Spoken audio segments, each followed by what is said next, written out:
So ఒక question I want to ask you. ఏమి అనుకోనంటే if it is okay. Yeah మేము ఇలా భయపడితే ఎలా?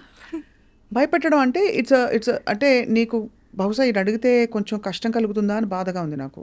అడగాల లేదు లేదు అడగండి. సో అమ్మ ఒంట్లో బాగాలేనప్పుడు ఎలా కోప్ అయ్యావు?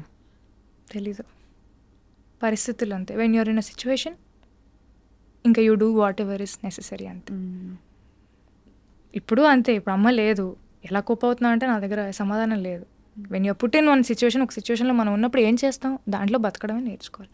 అదే చేస్తున్నా అంతే. సో హ్యూజ్ లాస్ కదా, ఎస్పెషలీ అంత మంచి చెడు డ్రెస్సింగ్ సెలబ్రేటింగ్ అన్నిటికీ అమ్మే వెంటుండి Everywhere, చెప్పే yeah. ఆ పరిస్థితి నుంచి నాకు తెలుసుకున్నప్పుడు అడగాల వద్దా అనుకున్నాను. తల్లి సారీ. నో తలుచుకోగానే ఇలా కంట్లో నీళ్ళు వస్తుంది ఎందుకో నాకు తెలియదమ్మా, అమ్మ నాకు రాలేదా? ఎందుకంటే అమ్మ ఈజ్ లైక్ దట్. అమ్మ అంటే అమ్మ. పాపం చాలా కష్టపడింది నాకు అదే. But I'm so happy. నేను మా అమ్మకి she always wanted me to do one MBA. She wanted me to have a good educational background and then step in to films or do whatever I want, because ఒక backup ఉంటుంది కదా. అవును అవును, it's important part of you. It is. అందుకనే అమ్మ, ఎందుకంటే ఇది నేను బాగా 1-2 సార్లు ఆలోచించి నాకు తెలిసాక ఐ సెడ్ డెఫినెట్గా నువ్వు ఇంత బోల్డ్గా కోప్ అయ్యి చెప్తున్నావు అంటే డెఫినెట్లీ లేదు. తన పడ్డ కష్టం వల్లే నాకు బాధ అవుతుంది, కానీ తను లేదంటే ఇంకా that was her only way out. నీకు ఇంకా సిబ్లింగ్స్ ఉన్నారా? You're the only daughter. So నువ్వు నాన్న, ఇప్పుడు నాన్న నువ్వే చూసుకోవాలి. సో బేసికలీ నేను నాన్న ఏమనుకున్నామంటే, నువ్వు నన్ను చూసుకోకు, నేను చూసుకోను, నువ్వు చూసుకొని నన్ను నేను చూసుకుంటా. That is the best thing that we're doing for each other. ఆయనకి లేని ప్రెషర్ ఇప్పుడు, అమ్మేనా నాన్నేనా మొత్తం నువ్వే చూసుకోవాలంటే ఎవరి వల్ల కాదు. ఇప్పుడు ఆయన కూడా he's coping with the loss.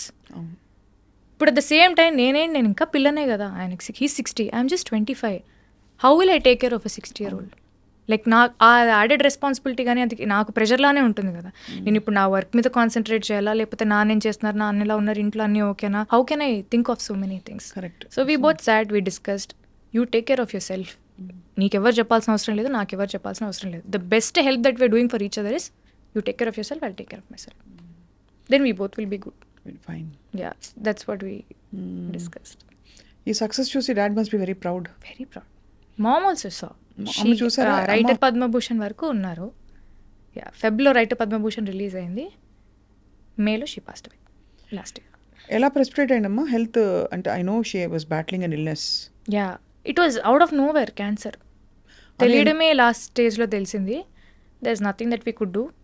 And సడన్గా అది బ్రెయిన్ స్ప్రెడ్ అయింది and within 12 days. Yeah, అంటే we didn't see that coming. నాకు ఒక సర్జరీ అయింది, లిగమెంట్ టైర్ అని మీకు చెప్పాను కదా, స్కూల్ ఇంజరీ. అది అగ్రివేట్ అయ్యి 10 years తర్వాత నాకు ఇప్పుడు ఎఫెక్ట్ చూపించింది. So I underwent a small ligament surgery in my left knee. So she was there, she was taking care of me very well. నన్ను ఎత్తేది లిటరలీ. 2-3 months తర్వాత అమ్మకు ఒక చిన్న సర్జరీ అయింది. షీ హ్యాడ్ అ గాల్ బ్లాడర్లో ఆ స్టోన్ ఉంది.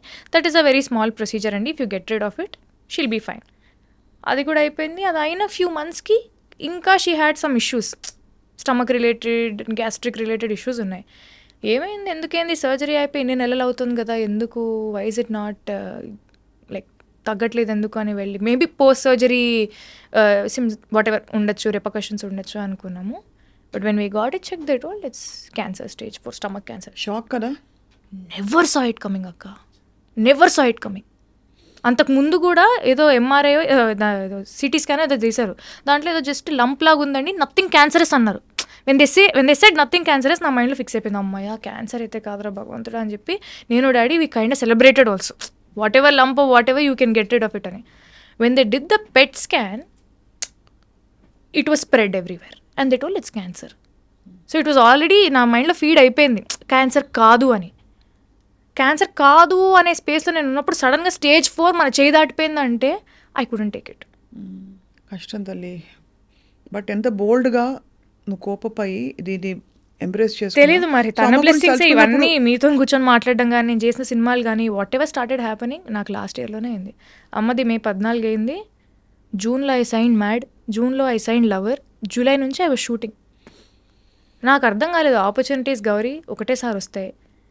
నేను భయపడుతూ నేను బయటికి వెళ్ళలేను, నేను యాక్టింగ్ చేయలేను, నాకు భయం వేస్తుంది, నా జీవితం ఏంటి అని ఆలోచించుకుంటూ కూర్చుంటే ఇక్కడే అయిపోతుంది. అండ్ నువ్వు ఆలోచించుకుని ఆగితే అక్కడ ఏమి జరిగేది ఏమి ఉండదు కదా. ఏం లేదు, పోనీ ఒక అంటే మనిషికి భయం వేసేది అక్క, బయటికి అడుగేసే ధైర్యం లేదు నాకు. చాలా వీక్ అయిపోయాను mentally, physically. I lost weight. నాకు ఫిజికలీ కూడా ఎఫెక్ట్ అయింది అది.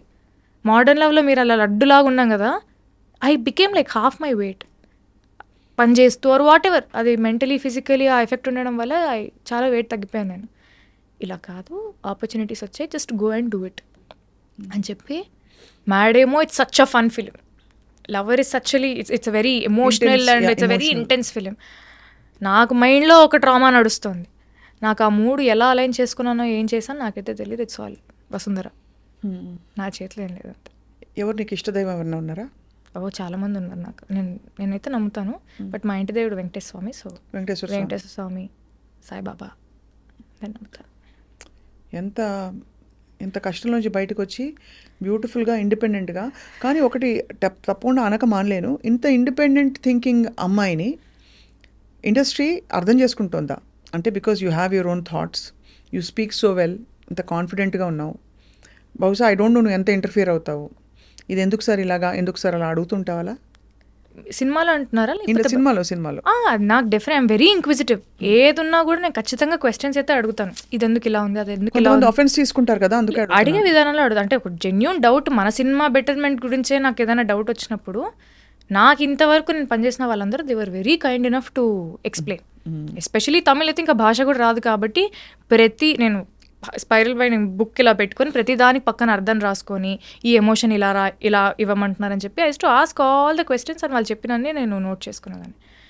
అడిగితే ఇట్స్ మై జాబ్ కదక్క, వాళ్ళకి ఏం కావాలో చేయడమే, అది నాకు వచ్చింది నేను చేస్తాను, మీరు తీసుకోండి అనే స్టేజ్లో కూడా నేను లేను. ఎవరు కూడా అలా చేయరు నాకు తెలిసి actors. Correct. I'm a director's actor and I will give whatever they want. అలా ఇవ్వాలంటే first I should know what they want. So I need to have that discussion and then I can give. ఈ మిగతా మీ friends అందరూ చూసి నీ success and especially కొత్త ఇండస్ట్రీకి వెళ్ళిపోయి కొత్త భాష నేర్చుకుని అక్కడ you are now celebrated as a heroine.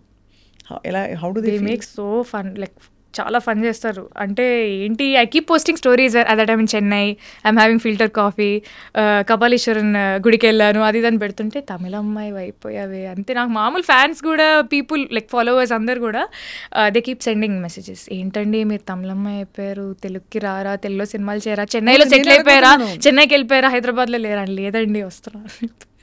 So everybody is very supportive, all the friends are happy. లవర్లో అక్కడ స్క్రీనింగ్ తమిళనాడులో కూడా అయినప్పుడు all of them from Hyderabad they came for the premiere. అంటే నాకంటూ ఒక సైన్యం ఉంది, నా బలగం. So they came. డాడ్ కూడా చాలా వెరీ హ్యాపీ సీయింగ్ ఎవ్రీథింగ్. ఈ వ్యావహారిక విషయాలు ఉంటాయి కదా, రెమ్యూనరేషన్ అడగాలి. ఇప్పుడు నేను సపోజ్ ఒక ఫస్ట్ సినిమా చేసినప్పుడు ఏం అడగరు ఎవరు, రెండో సినిమా మూడో సినిమాకి you know that your sought after, కొంచెం ఐఎమ్ ఆల్సో హీరోయిన్ అని ఒక ఫీలింగ్ వస్తుంది. ఎలా డిసైడ్ చేసుకుంటావు? అంటే ఎంత అడగాలి రెమ్యూనరేషన్, అడగచ్చా అడగకూడదా, డిమాండ్ చేయొచ్చా, నా టర్మ్స్ ఇవి, నాకు క్యారవాన్ ఇవ్వాలి, లేదంటే నాకు ఇలాంటి అకామిడేషన్ ఇవ్వాలి, ఇలాంటివి అడుగుతావా? Or you're very easy going? I'm a little easy going అక్క. అంటే మనం అడగకుండానే వాళ్ళు ఇస్తున్నారంటే వీ డిజర్వ్ దట్ కదా. అంటే మరీ ఫస్ట్ సినిమా నుంచే నాకు అది కావాలి ఇది కావాలి. మెయిల్ అనే సినిమాకి it was we did it in very INDI style. Covid టైంలో పర్మిషన్స్ తీసుకొని ఒక 40 మంది వెళ్ళిపోయాం అంతే. జస్ట్ 30 to 40 పీపుల్ క్రూ అంతే. We were all staying in a government boys hostel. అందరూ మెన్, నేను, నా హెయిర్ స్టైలిస్ట్ ఒక అమ్మాయి ఉండేది హెల్ప్కి ఏదైనా అవుట్ఫిట్ కానీ. I was very comfortable, I had no complaints. First తింటున్నప్పుడు పురుగులు వచ్చి పడేవి, అంటే ఊరు కదా, ఎక్కడో మారుమూల లోపలికి ఊరు. I used to enjoy that process. అంటే ఆ ఎక్స్పీరియన్సెస్ అన్నీ కూడా మేలో ఆ క్యారెక్టర్ లాగా నాకు ఉండడానికి అవి హెల్ప్ చేసాయి. లైక్ ఆ బాడీ లాంగ్వేజ్ కానీ, వాళ్ళు ఎలా కూర్చొని తింటారు, వాళ్ళు ఎలా నిలబడతారు, ఎలా మాట్లాడతారు. అమ్మాయిలు మామూలుగా ఇలా ఉండరు, కొంచెం they are little like easy going. Like కొంచెం ఆ బాడీ లాంగ్వేజ్లోనే తెలుస్తుంది, ఓకే తినని గెలితే ఇచ్చి పడేస్తుంది అన్నట్టు ఉంటారు వాళ్ళ యాటిట్యూడ్ కొంతమంది, నాకు చూపించిన వాళ్ళు. So all those things helped.